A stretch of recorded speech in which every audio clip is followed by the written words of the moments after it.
Hello and welcome into the final ARCA Series Rewind show of the 2021 season.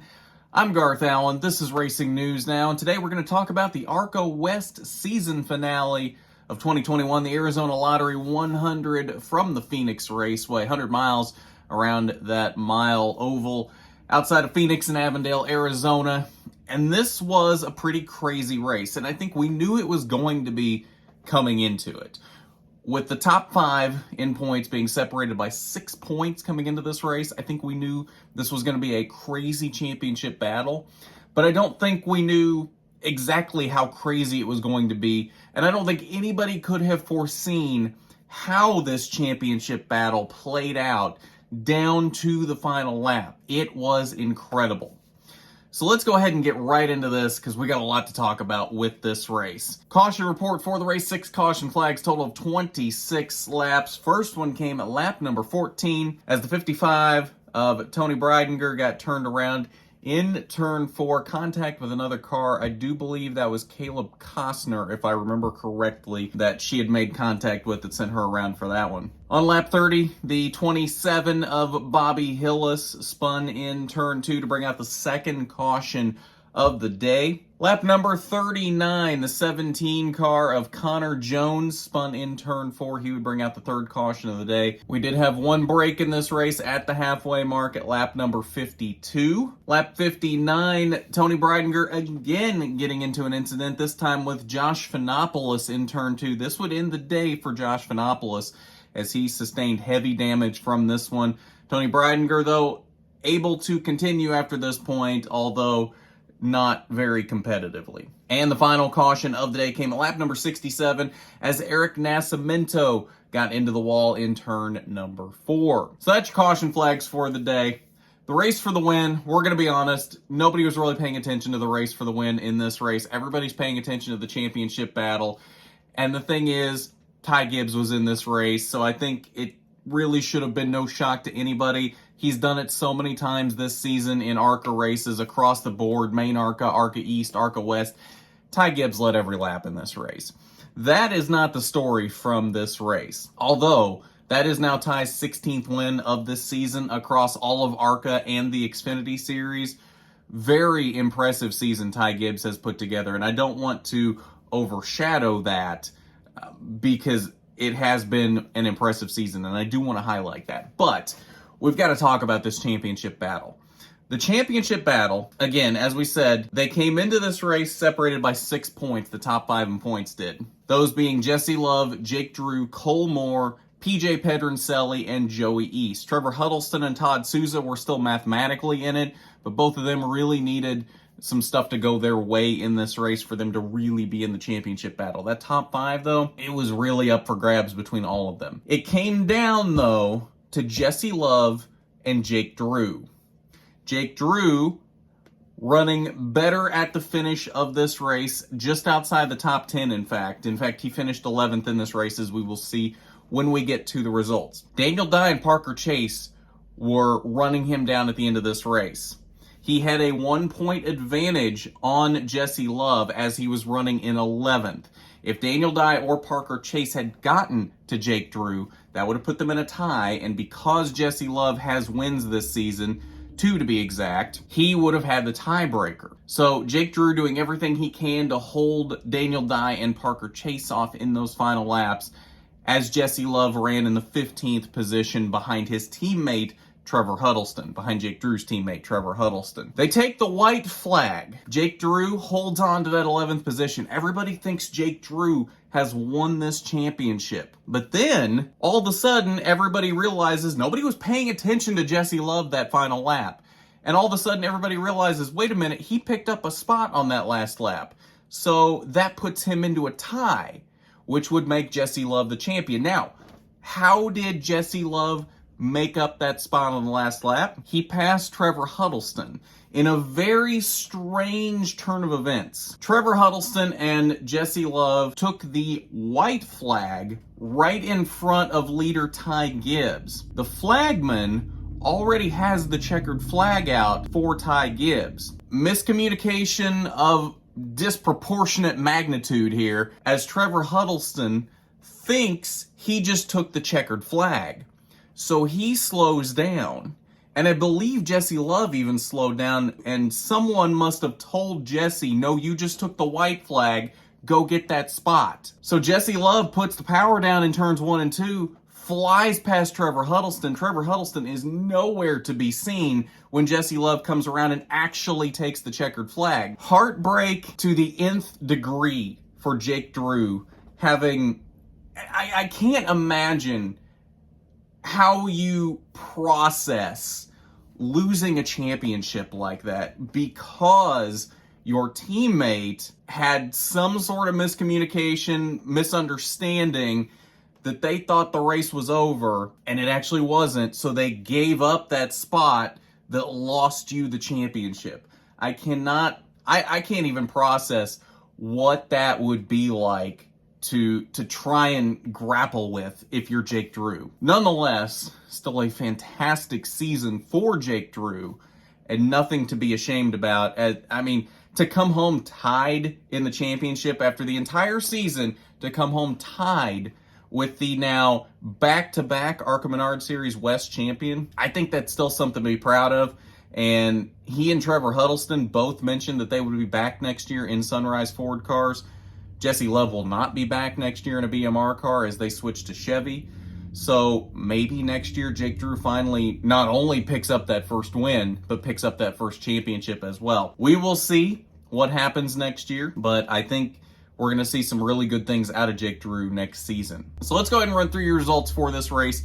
As we mentioned, Ty Gibbs wins. Taylor Gray gave him a good run at different points. And in fact, I might even flash up a highlight of a restart or two where Taylor Gray was really hounding Ty Gibbs and almost got the lead. If it hadn't been for an ill-timed caution after one of those restarts, when Ty and Taylor were side by side, Taylor might have taken the lead, and who knows what would have happened if that 71 car had taken the lead. Sidebar, by the way, I really like the use of that number 71. It seems now with these combo races, when we've got the East Coast teams crossing over into West Coast races, we're not using the E's and the W's now like we had been. Like before, Taylor Gray would have been the 17E, or the Steve McGowan 17 would have been the 17W, or however they would have done it. It seems we're not doing that anymore. All these East Coast teams are having to switch up their numbers to be more favorable in this series, because as you'll see on this page as well, Raja Carruth is running the 66 in this race, not the 6,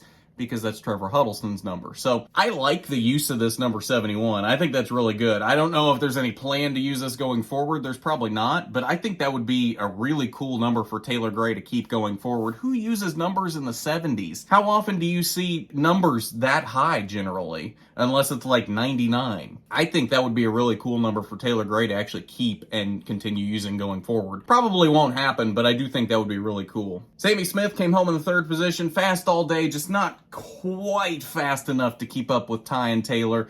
He was about a half step behind them, but a full step really ahead of the rest of the field. It was kind of those three and then the rest of the field. Nick Sanchez came home in 4th with another strong run from JP Bergeron, rounding out the top 5. I think if we see him in more races in a DGR car next year, I think we're going to see some really good things out of JP Bergeron. He impressed me at Kansas, and he impressed me again in this race at Phoenix. I think we're going to see some really good things out of JP Bergeron going forward. Rest of your top 10, a great run in his debut for Jake Garcia there in the 45 car in 6th. Also a DGR car. Hopefully we see more of him going forward. He's been really tearing it up on the short track level coming up to this point. Really showed he has a lot of talent in this race. Ran top 5 most of the day. I think he and JP Bergeron are going to be ones to watch in that DGR stable going forward. Drew Dollar came home in 7th. Raja Carruth 8th. Gracie Trotter in the 20 car this week for Venturini Motorsports. She came home in 9th, respectable top 10 run for her. And Cole Moore rounded out the top 10 to be the highest finishing BMR Toyota. Not quite enough to take home that championship though. In fact, Cole Moore even actually the highest finishing West regular in this race. You see everybody there in the top 10 is either an ARCA East team or a main ARCA team. Kudos to Cole Moore for being able to run with these East Coast teams. 11th through 20th, you see Jake Drew there in 11th, almost got passed by Daniel Dye and Parker Chase there at the end of the race. Daniel Dye was really coming there at the end of the race. He was on the outside of Parker Chase, right behind Jake Drew. I think if we'd had one more lap, at the very least, Daniel Dye would have gotten around Jake Drew, if not Parker Chase as well. And then it wouldn't have even have mattered what Jesse Love did on that last lap. But it didn't, and we get the whole big confusion as to who actually wins the championship. 14th goes to Jesse Love and the championship, and Trevor Huddleston came home in 15th after his miscommunication on the last lap. Other championship contenders, Joey East ended up in 17th. PJ Pedroncelli, after his early spin on lap 1 that he had to dig out of a hole from, never really quite got back up into championship contention after that, to the point where he really could have fought for it. Came home in the 18th position. 21st through 30th, we see Max Gutierrez in 21st, Dean Thompson there in 22nd. Bridget Burgess landed in 24th. Tony Breidinger in 27th. Final page, the 31st through 34th. All of these drivers retiring at one point or another from a crash or mechanical issues. Josh Fanopoulos, Eric Nascimento, Travis Milburn, and Paul Pedroncelli. So that's your results from the Arizona Lottery 100. Should have a Jesse Love interview coming up in the coming days to talk about this championship. I believe that's going to happen tomorrow. Not 100% sure on the time just yet, but last we talked, it was supposed to be tomorrow. So look for that hopefully tomorrow evening to premiere. If not tomorrow, probably Wednesday. But we'll see exactly how we can get that lined out. But definitely look for Jesse Love interview here in the next couple of days. Let's take a quick look at your final point standings from the ARCA Menard Series West season. Again, Jesse Love, Jake Drew ending the season in a tie. Final stats for both of these drivers to show you how close they were this season. Jesse Love with his 2 wins, that's what made the difference on his season. 4 top 5s, 5 top 10s. So only one time he was in the top 10 that he wasn't in the top 5. Jake Drew, on the other hand, no wins, also 4 top 5s, but 7 top 10s. The model of consistency really for Jake Drew, as he was tied for the most top 10s this season, 7 out of the 9 races that were run this season. The only other drivers to have 7 top 10s were Cole Moore and Trevor Huddleston. Very consistent season for Jake Drew, and throw 3 poles into that mix as well. So a very solid season for Jake Drew, and I think we're really going to see good things from him in the 2022 West season. Unfortunately, came up 1 spot short of picking up that championship this season. Cole Moore ended up in 3rd, -2. PJ Pedroncelli was 4th, 5 points off the lead. And I still want to give a shout out to PJ Pedroncelli. What a season he had. We start off the season after, I think it was after Sonoma, and he was tied for the points lead. And you're sitting here going, okay, is he really going to be a legit championship threat?